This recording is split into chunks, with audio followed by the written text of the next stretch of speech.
Assalamualaikum warahmatullahi wabarakatuh. Selamat pagi, eh, salam sehat. Kita jumpa lagi dengan saya Hari Prabowo dari LP3M Investa.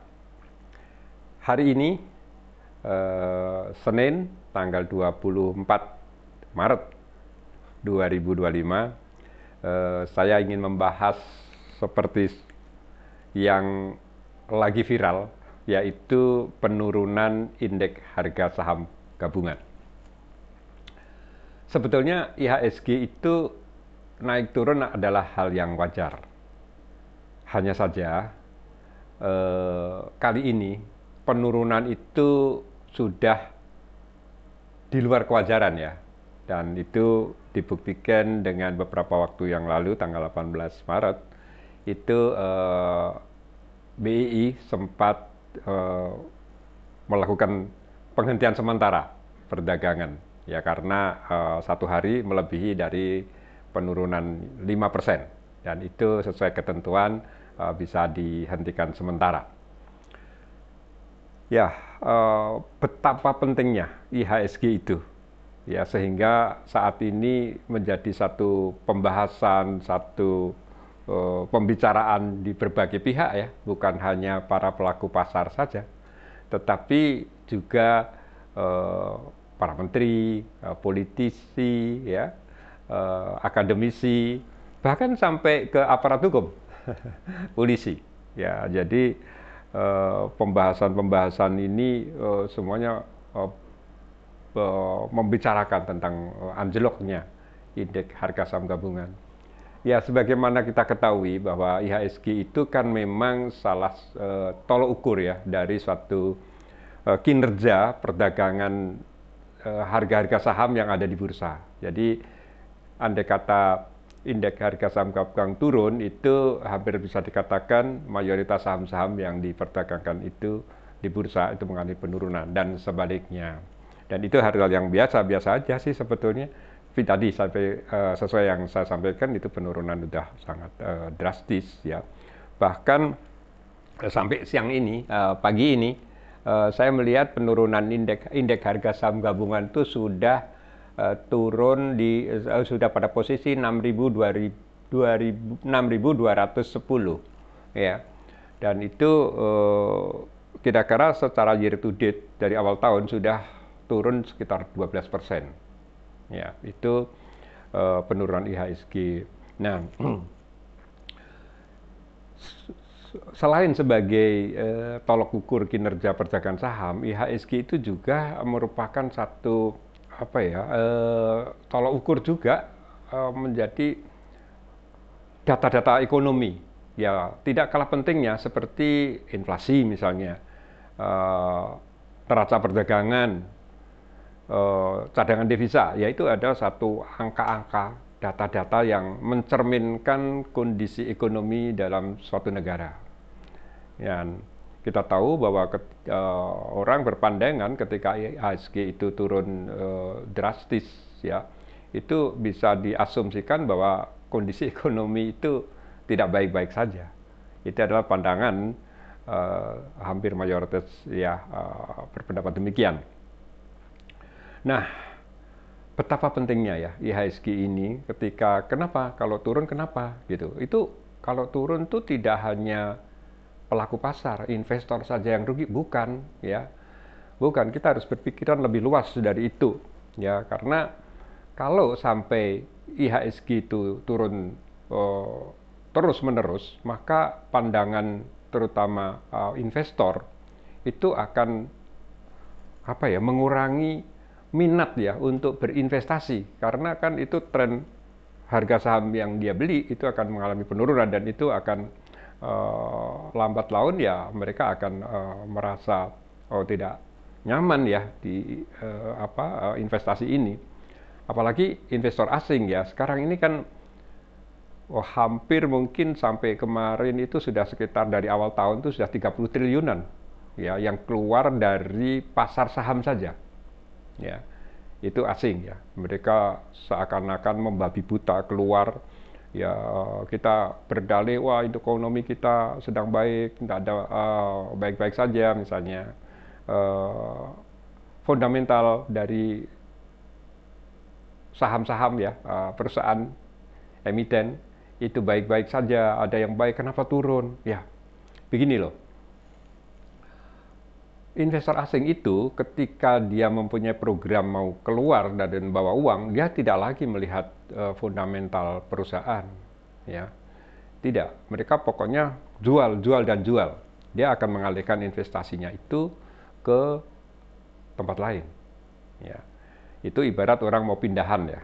Orang mau pindahan sudah harus pindah, dia punya barang-barang yang mahal, mobil Alphard misalnya, gitu. Wah, pokoknya mau pindah, mau jual aja. Ya, jual ya, dia jual dengan harga yang murah pun dia akan jual. Yang penting mereka dapat uang. Itu seperti itulah perumpamaannya ya. Sehingga ketika sekarang ini terus-menerus mereka melakukan program penjualan ya, indeks akan tertekan. Nah, masalahnya kalau itu terus-menerus, maka pandangan-pandangan beberapa negara-negara yang lain, yang dimana kita ini kan saat ini harus diakui kehidupan masih membutuhkan atau bahkan tergantung pada utang, ya utang dan utang dari berbagai negara, ya atau lembaga-lembaga ya internasional yang lain. Nah itu kalau misalnya kondisinya kita terus-menerus mengalami penurunan dari sisi ekonomi, orang kan akan ngutangin lagi itu ya mungkin akan percaya atau tidak percaya ya melihat mereka kan takut kalau uangnya itu nggak kembali gitu melihat kecuali sifatnya bantuan ya kalau kita sudah dinyatakan kita negara miskin misalnya itu orang membantu kemiskinan gitu tetapi kalau kita masih ya katakanlah sekarang kondisi ada yang mengatakan masih baik-baik saja ya mereka kan tetap aja ya mereka akan berkepentingan di dalam mendanai atau memberikan pinjaman pada negara kita.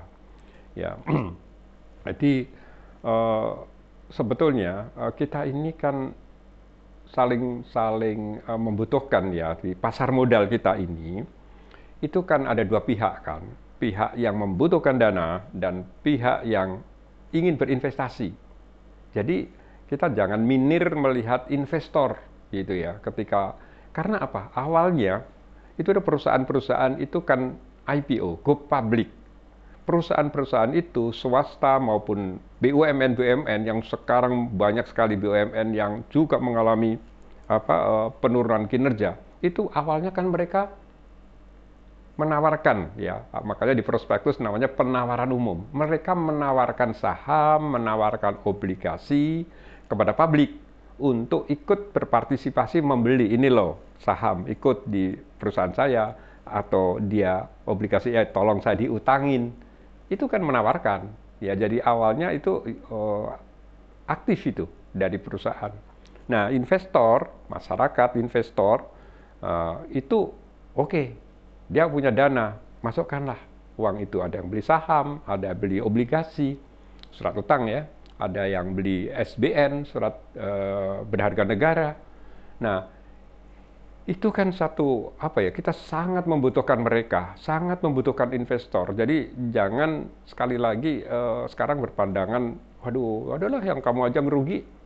Ya, enggak semuanya rugi kok. Yang rugi yang punya saham, yang punya obligasi misalnya. Ya, saya kira itu kurang elok ya, karena kita membutuhkan mereka. Ya tanpa investor-investor itu gimana pendanaan itu, ya toh. Nah, makanya dari itu rasanya sih saatnya kita itu harus mulai ya menyikapi penurunan indeks harga saham gabungan ini dengan serius, ya semua serius, ya bahkan sebelum terlanjur berdampak lebih luas penurunan ini ya kalau sudah penurunan karena itu kan akan berantai ketika investor asing itu keluar mereka akan beli dolar kan untuk membawa uangnya keluar dan dolarnya naik nah itu akan menjadi problem ya coba bayangkan kalau dolar nanti bisa 17.000 misalnya sekarang 16.500-an itu utang kita dan biaya bunganya akan tambah gede jadi itu akan berantai untuk itu marilah ya saya kira kita menghimbau ya pada otoritas pada pemerintah ya semuanya untuk melakukan introspeksi dan melakukan hal-hal yang terbaik ya untuk menanggulangi penurunan ini. Beberapa waktu yang lalu OJK dan BII sudah mengeluarkan beberapa kebijakan, antara lain RUPS yang tidak harus buyback perusahaan tidak harus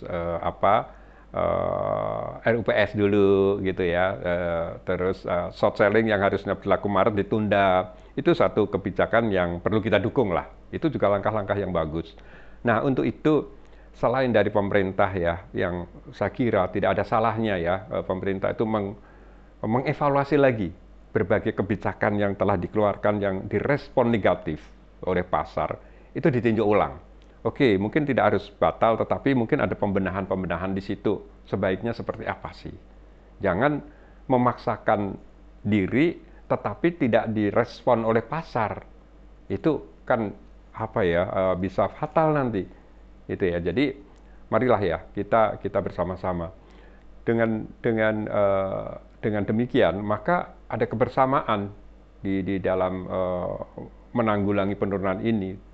Ya pelaku pasar lah, ya termasuk emiten-emiten itu sendiri, ya pemerintah, itu bau-membau untuk bagaimana agar kepercayaan investor itu akan tumbuh kembali. Sekarang ini kan jujur sedang, kalau udah kepercayaan itu turun, maka mereka apapun dianggap salah gitu. Enggak, ini pasti begini, pasti begini.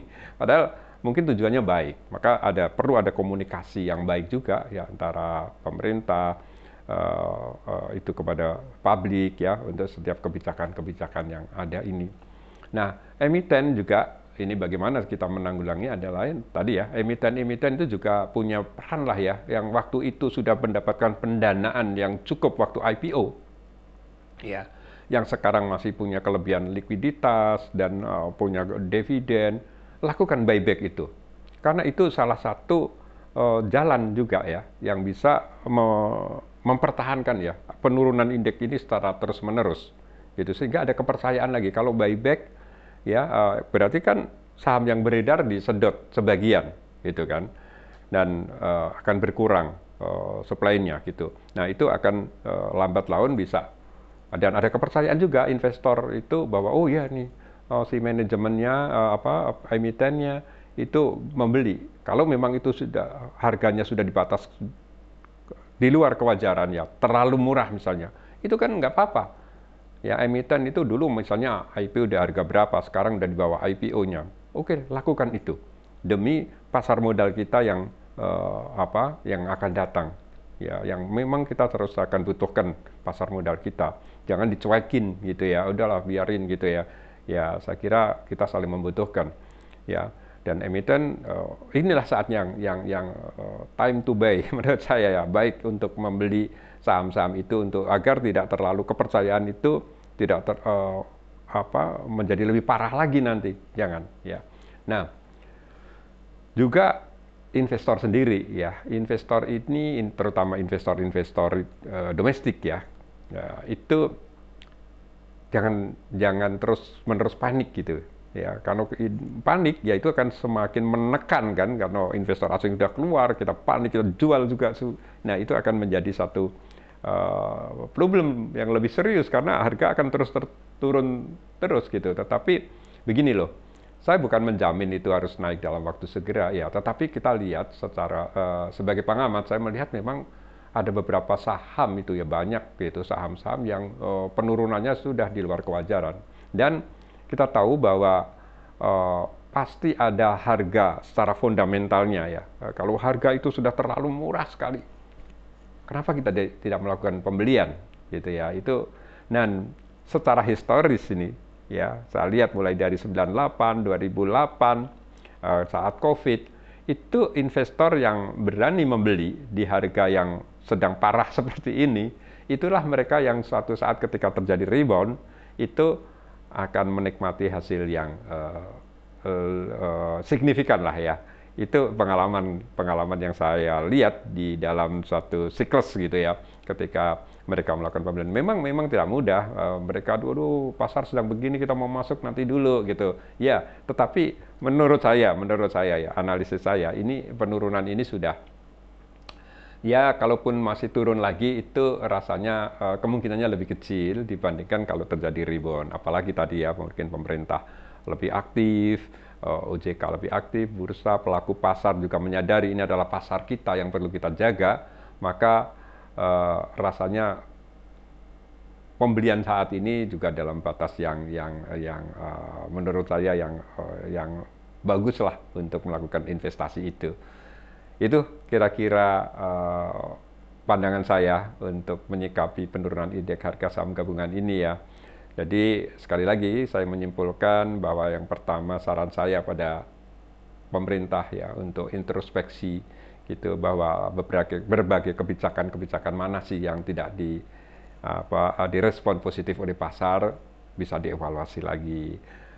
Terus emiten juga oke lah program buyback yang diselenggarakan oleh OJK dan BI itu bisa dimanfaatkan dengan baik. Mereka tentu tidak akan rugi lah ya. Mereka akan membeli sahamnya sendiri yang ketika mereka IPO mereka dapat uang banyak. Inilah saatnya berperan untuk pasar modal kita. Investor juga tidak usah terlalu panik ya.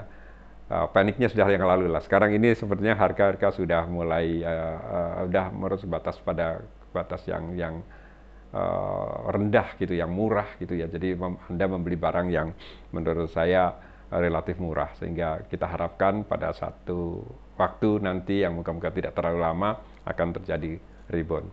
Demikian ulasan kami. Assalamualaikum warahmatullahi wabarakatuh.